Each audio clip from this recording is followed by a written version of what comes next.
Okay बच्चा party, finally वो last chapter जिसका हम लोग बेसब्री से वेट कर रहे थे, और समझो सिलेबस ख़त्म हो गया अब अपना। ज़्यादा से ज़्यादा 6-7 लेक्चर या 5-7 लेक्चर लगेगा इसको आराम से, और वो भी अपना पढ़ाने का स्पीड तो पता है ना, ऐसा नहीं कि 5 लेक्चर लगेगा तो सर दौड़ा के ख़त्म कर देंगे। 5-7 लेक्चर में हम टारगेट कर सकते हैं चैप्टर 10 डेट तक अपना लगभग सारा सिलेबस कंप्लीट है, समझ लो। ओके, अब डिस्कशन में क्या है, आज सेमीकंडक्टर इलेक्ट्रॉनिक्स का लेक्चर 1 है। ये चैप्टर पढ़ने से पहले इसका इम्पोर्टेंस आपको पता चलना चाहिए कि ये जो सेमीकंडक्टर इलेक्ट्रॉनिक्स अपनी लाइफ में अभी कितना आसान हो गया है। और ये आज से कुछ साल पहले 20, 25, 50 साल पहले कितना टफ था ये चीज़, कितनी तकलीफ़ें थी, कितनी समस्याएं थी, तो उसके बारे में जानते हम। लेकिन उससे पहले ये जो वर्ड है इलेक्ट्रॉनिक्स, इलेक्ट्रॉनिक्स डिवाइस मतलब क्या, बेसिक क्या समझ है उसके बारे में आपकी।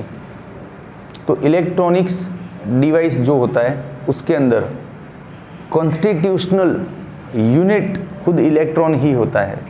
मतलब उस जो जब उसका कंस्ट्रक्शन करते हैं, इलेक्ट्रॉनिक्स डिवाइस बनाते हैं, तो उस डिवाइस के अंदर सबसे छोटे से छोटा पार्टिकल कौन होता है, इलेक्ट्रॉन। सारा इलेक्ट्रॉन से बनता है वो, ठीक है। और उसमें इलेक्ट्रॉन के करंट को हम कंट्रोल और रेगुलेट भी कर सकते हैं। वी कैन रेगुलेट और control the current produce by the electron. Such devices are called electronics devices. ये इसका इंट्रोडक्शन है। इलेक्ट्रॉनिक्स शब्द का ये मतलब है आपकी लाइफ में कि वो डिवाइस मोस्टली पूरा इलेक्ट्रॉन से बना हुआ है, भरा पड़ा इलेक्ट्रॉन से, और इलेक्ट्रॉन की वजह से जो करंट प्रोड्यूस हो रहा है उसको हम कंट्रोल कर पा रहे हैं। कभी बढ़ा दिया, कभी कम कर दिया, हमारे हाथ में, हम उसको रेगुलेट कर पा रहे हैं, ठीक है। तो इलेक्ट्रॉनिक्स वर्ड का, चलो तो पहला ही क्वेश्चन ले लेते हैं। क्वेश्चन 1 इस चैप्टर का, इलेक्ट्रॉनिक्स क्या है।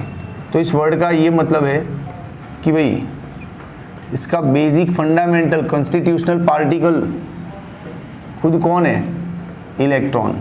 और इलेक्ट्रॉन के करंट को हम रेगुलेट कर सकते हैं। Current produced by electron can be operated, regulated. ये इसकी डेफिनेशन हो गई, समझो।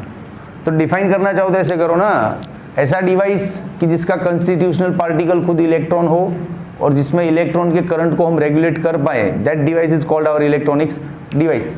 खत्म, ओके। अब तकलीफें मतलब पुराना टेक्नोलॉजी, तो पहले क्या था, फिर ये सेमीकंडक्टर आने के बाद लाइफ कितनी आसान हो गई हम सब लोगों की, तो उस पर बात करते चलो।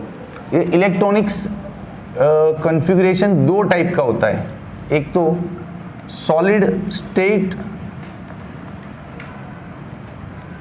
सेमीकंडक्टर, सॉलिड स्टेट सेमीकंडक्टर, और दूसरा होता है वैक्यूम ट्यूब। वैक्यूम ट्यूब को हम वाल्व भी बोलते हैं, वाल्व। पहले इस पे बात करते हैं। ये तकलीफें हैं कि पहले ऐसा टेक्नोलॉजी था, फिर अभी लेटेस्ट में ये चल रहा है। तो जो लेटेस्ट में चल रहा है उसको बाद में बात करते हैं, पहले पुराने वाले पे बात करते हैं। वैक्यूम ट्यूब क्या है, कांच का नली है रे, ग्लास का ट्यूब जिसके अंदर इलेक्ट्रोड्स लगे होते हैं 2, एनोड और कैथोड, और उन एनोड कैथोड के बीच में इलेक्ट्रॉन दौड़ता है। एंड इलेक्ट्रॉन दौड़ता है तो करंट प्रोड्यूस होता है, और करंट भी ट्रैवल करता है वायरलेस, बिना वायर के। एनोड और कैथोड के बीच में इलेक्ट्रॉन को दौड़ा दो तो करंट बन गया, वायर की ज़रूरत नहीं है हमको, है कि नहीं। तो ये होता है वैक्यूम ट्यूब। कांच का नली है तो ऑब्वियसली इसको संभालना, हैंडल कर पाना मुश्किल होता है। साइज़ भी बड़ा होगा तो एक जगह से दूसरी जगह लेके नहीं जा सकते।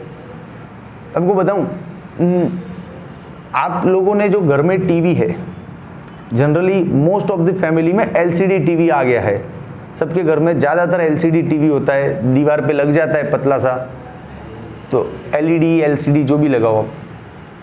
लेकिन पहले टीवी ऐसा नहीं था। जब मैं आपकी उम्र का था ना, तो मेरे घर में ऐसा, तब एलसीडी आया ही नहीं था अपने देश में। तब मेरे घर में क्या, मेरे अड़ोस पड़ोस में पूरी कॉलोनी में मुश्किल से 2-5 टीवी थे। सब एक दूसरे के घर देखने जावे, शाम को यूँ बाहर जाली के पास खड़े रह के देखे, और वो अंकल चैनल चेंज कर देवे ना तो अब मन में भैया, मन में, और ना लाउड तो हो गया तो दूसरी बार टीवी देखने ही नहीं मिलेगा। ये बहुत क्रेज था हमारे टाइम में। वो जो सीरियल्स आती थी सब छोटी छोटी, महाभारत, रामायण, मोगली, जंगल बुक, ये सब अरे गजब सीरियल्स थी हमारे टाइम में। तो देखने को हम लोग इधर उधर लोगों के घर पे जाते थे टीवी देखने को, और टीवी का साइज देखा, ये बड़ा, इतना बड़ा, ऐसे और ऐसे, ये बड़ा, एक इंसान तो उसको उठा नहीं पावे, 2-4 जने बुलाओ तब वो एक जगह से दूसरी जगह जावे। और उसका वो ट्यूनर होता था ना हमारे टाइम में, ऐसा टक टक टक टक ऐसा होता था, जैसे अभी फैन का रेगुलेटर होता है ना वैसा। आपके हाथ में तो रिमोट होता है ना, ये सोफे पे लेटा लेटा के बदले। हमारे टाइम में ऐसे लेटे लेटे नहीं बदलते थे। चैनल चेंज करना है तो खड़े हो, वो टक टक टक करो, फिर वापस बैठ के देखो, अच्छा ये चैनल पसंद नहीं आया, यही देखो ना यार, कौन बदलने जाएगा बार बार। ये होता था। और आपके तो हाथ में रिमोट है, चैनल पसंद है फिर भी ला ना, चेंज करके देखता उधर क्या हो रहा है, फिर वापस इस पे आता हूँ, फिर ये वाली भूल जाते हैं कि क्या देख रहे थे। अभी रिमोट की वजह से ये होता है कि हम एक्चुअली क्या देख रहे तो भूल जाते हैं बहुत बार, है ना। तो हमारे टाइम में इतना आसान नहीं था टेक्नोलॉजी, रिमोट का नहीं था, वो ट्यूनर था, फिर इतना बड़ा टीवी था। गलती से साल में एक बार उस टीवी को इधर उधर करते थे, दिवाली की साफ सफाई के टाइम, उसमें भी 2-4 जने अड़ोस पड़ोस को बुलाए कि भाई आओ ना हमारा घरे टीवी छे तो थोड़ा, तो लोग बोलते टीवी आपके घर पे, चलो आते हैं, ये तो रिच लोग, ये तो बड़े पैसे वाले हैं। तो ऐसा सिचुएशन था, क्योंकि उस टीवी में ये वैक्यूम ट्यूब टेक्नोलॉजी था, कांच की बड़ी बड़ी नली होती थी, उसको कैथोड रे ट्यूब बोलते थे। क्या बोलते थे? Cathode ray tube. जैसे अभी आप एलसीडी बोलते हो ना, लिक्विड क्रिस्टल डिस्प्ले, वैसे उस टाइम उसको सीआरटी टीवी बोला जाता था, कैथोड रे ट्यूब टीवी, उसमें वैक्यूम ट्यूब था। तो मैं ये टीवी का एग्जांपल इसलिए दिया बीच में पढ़ाते पढ़ाते, ताकि आपको तकलीफों का एहसास हो कि हमने क्या तकलीफें देखी है। खड़ा हो के जावे और चैनल चेंज करके वापस बैठे, मतलब अगला चैनल चेंज करने का मूड ही नहीं बने कि जो है उसी को देखो, जिंदगी इसी में निभाओ बस। अब ये तकलीफें थी हमारी, समझो। वो सारी तकलीफें आसान हुई इस सॉलिड स्टेट सेमीकंडक्टर की वजह से।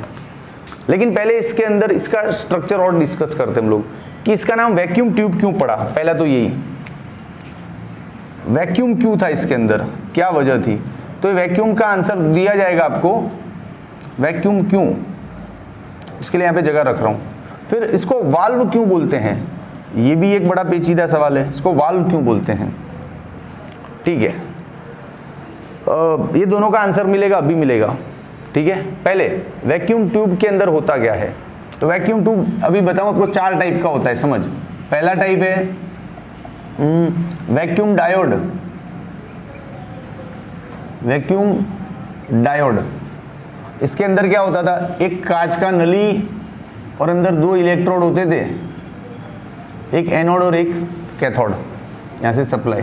ठीक है, फिर होता है वैक्यूम ट्रायोड।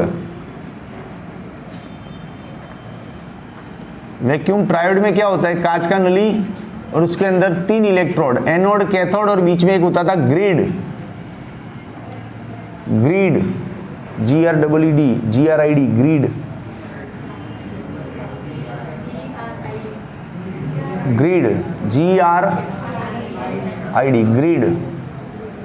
बड़े बड़े पावर हाउस नहीं तो इसको बोलते हैं grid sub station, grid. Okay, फिर एक होता है वैक्यूम और टेट्रोड, उसमें एक कांच का नली और 4 इलेक्ट्रोड्स, 1 2 3 4। फिर एक होता है वैक्यूम पेंटोड। पेंटोड में 5 इलेक्ट्रोड, समझ गए ना, 1 2 3 4 5, डन। ठीक है, इस 4 टाइप का नली होता है। अब आपको बताता हूं कि अंदर वैक्यूम क्यों रखा जाता है और ये वाल्व क्यों कहलाता है इसको। आप समझो इसमें करंट प्रोड्यूस कैसे करते हैं। कॉमन सेंस की बात है, आपके पास 2 इलेक्ट्रोड है, ये रहा नली, देखो यहां पे लगा है कैथोड, यहां पे लगा है आपका एनोड, एनोड एंड कैथोड। चाय आया क्या? अरे वाह, थैंक यू भाई। वीडियो को एक बार लगा दो पोस्ट पे यार, चाय पियेंगे फिर एनोड कैथोड में से जादू निकालेंगे। चाय के साथ हंसी मजाक, now it's a silence atmosphere. चलो इस पे बात करते हैं हम लोग, एनोड और कैथोड। इसमें करंट प्रोड्यूस कैसे होता है वो जानना जरूरी है हमारे लिए। तो देखो ये जो कैथोड होता है ना, ये भी चलेगा या इसके साथ जो फिलामेंट लगा होता है ना वो भी चलेगा। हाँ, दोनों में से किसी की भी बात कर रहा हूं मैं। ये कैथोड या तो फिलामेंट को heat induced emission of electron करवाया जाता है। Heat induced emission of electron क्या है? इसको गर्म करो तो इसमें से इलेक्ट्रॉन बाहर आते हैं, इसको बोलते हैं heat induced emission of electron. अब इलेक्ट्रॉन बाहर आया, अब इसको आगे दौड़ने के लिए तो कोई ताकत चाहिए, तो दैट ताकत is brought by the potential difference between two electrodes. दो इलेक्ट्रोड्स के बीच में पोटेंशियल डिफरेंस कर दो, एक को हाई एक को लो रख दो, तो हाई से लो की तरफ भागेगा इलेक्ट्रॉन, अपने आप दौड़ा हुआ जाएगा, है कि नहीं? इलेक्ट्रॉन एक्सेलरेट होगा, तो इलेक्ट्रॉन एक्सेलरेट होकर एनोड पे पहुंचा, बन गया ना करंट। ऐसे करंट बनता है, समझा कि नहीं? और ये वन वे करंट होता है, कैथोड से एनोड की तरफ ही इलेक्ट्रॉन भागेगा,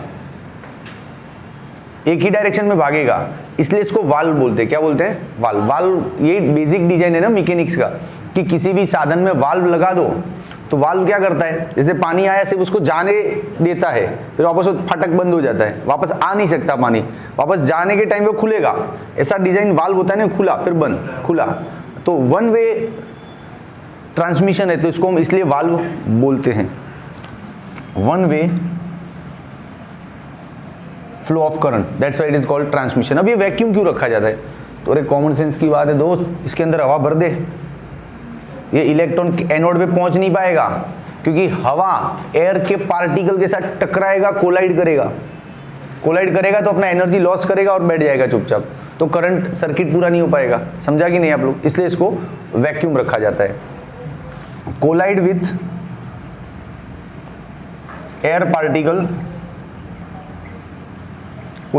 particle and lost energy, so current stops. That's why we maintain it as a vacuum tube, no need of any air. Done? तो ये है समस्या है। तो आप समझ, इसमें एक और तकलीफ है, इस टाइप की ट्यूब में ज़्यादा खर्चा आता था। क्यों? इनको वोल्टेज ज़्यादा चाहिए, 9 to 100 वोल्ट से ये लोग ऑपरेट होते हैं, तो ज़्यादा पावर कंज्यूम करते हैं, साइज में कंपैरेटिवली बड़े हैं, तो एक प्लेस पे रख दिया तो पूरी ज़िंदगी वहीं रखो, हटाओगे तो डैमेज हो जाएगा, अंदर कांच का नली होता है, फूट सकता है, बहुत सारी तकलीफ है इसमें। अब इसका धांसू सॉल्यूशन 1930 में मिला। 1930 के रिसर्च में ये पाया गया कि जो सॉलिड सेमीकंडक्टर्स होते हैं like silicon, germanium, they are solid semiconductors, they are in form of solid but they are semiconductor also. तो सॉलिड सेमीकंडक्टर का जो जंक्शन पॉइंट होता है, जंक्शन मतलब समझाता हूँ, जैसे पूरा सिलिकॉन का वेफर ले लो आप, सिलिकॉन का कागज़ जैसा पूरा वेफर ले लिया, अब इसके यहाँ बीच में कुछ ना कुछ आप डोपिंग्स कर दो, इम्प्योरिटीज़ डाल दो, तो ये जो एरिया बनता है इसको बोलते हैं जंक्शन। अभी ऊपर से समझा रहा हूँ, जंक्शन पे पूरा का पूरा थियरी आएगा, डोंट वरी। ये जो जंक्शन होता है ना, ये करंट चार्ज कैरियर की संख्या को भी ऑपरेट कर सकता है, कि करंट चार्ज कैरियर को बढ़ा सकता है, कम कर सकता है, और करंट को भी ऑपरेट कर सकता है।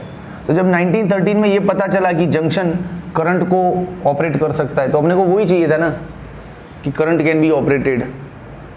काम हो गया अपना, जो काम ये ट्यूब कर दी थी वो काम ये करेगा, और कंपैरेटिवली ये बहुत सस्ते मिलेंगे। क्यों? क्योंकि इनको ऑपरेट करने के लिए 1.5 to 9 वोल्ट सफिशियंट है। इसका तो स्टार्ट ही 9 से होता है, डिपेंड्स ऑन द डिज़ाइन, 100 तक जाता है वोल्टेज। ये 1.5 से 9 तक ऑपरेट होता है, प्लस साइज में छोटे होते हैं, पॉकेट में आ जाते हैं, इधर से उधर आराम से लेके जा सकते हो। और इसका बेस्ट एग्जांपल है LCD टीवी आपका, इजी टू कैरी होता है ना, एक जगह से दूसरी जगह आसान से लेके जा, जैसे स्कूल का बैग लटका के जा रहे हो, हाथ में पकड़ो और निकल लो, इतना पतला तो होता है LCD टीवी, है कि नहीं? तो ये है आपका very first lecture on semiconductor electronics, introduction of electronics. अब लेक्चर 2 में हम प्योर सेमीकंडक्टर पे बात करेंगे। ले लो इसका स्क्रीनशॉट ले लो, चलो टाटा, टेक केयर।